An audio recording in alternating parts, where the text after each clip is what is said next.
పంచాయతీరాజ్ శాఖ మంత్రి ఎవరు? పవన్ కళ్యాణ్. ఆయన శాఖ ఈ 6 నెలల్లో ఒక పెద్ద అవార్డుని సాధించింది. ఏంటంటే కేంద్ర ప్రభుత్వ పథకం రాష్ట్రీయ గ్రామ్ స్వరాజ్ అభియాన్. ఇందులో ఆంధ్రప్రదేశ్ ప్రభుత్వం సక్సెస్ అయ్యింది.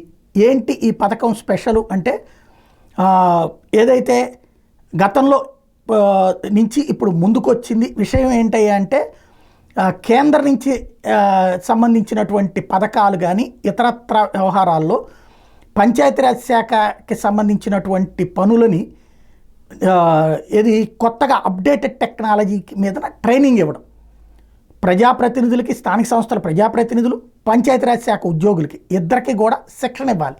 ఈ శిక్షణ కేంద్ర ప్రభుత్వ పథకమైన రాష్ట్రీయ గ్రామ్ స్వరాజ్ అభియాన్ ద్వారా ఇవ్వాలి. పవన్ కళ్యాణ్ వచ్చాక ఫస్ట్ ఆ శిక్షణ కార్యక్రమాల మీద సీరియస్గా దృష్టి సారించారు. అటు ప్రజాప్రతినిధులకి శిక్షణ ఇప్పించారు, ఇటు పక్కన ఉద్యోగులకి శిక్షణ ఇప్పించారు. దీంతో ఈ విభాగంలో భారతదేశంలోనే 4వ స్థానంలో చేరింది ఆంధ్రప్రదేశ్. ఒకప్పుడు జగన్ టైంలో ఆ శిక్షణ ఇప్పించలేదు ఇద్దరికి కూడా, ఇటు ప్రజాప్రతినిధులకు కానీ అలాగే ఈ స్థానిక సంస్థల ఉద్యోగులకు కానీ. కాబట్టి అప్పట్లో 24వ ర్యాంక్ అయితే ఇప్పుడు ఏకంగా 4వ స్థానానికి ఎగబాకడం అన్నటువంటిది ఇక్కడ కీలకమైనటువంటి అంశం.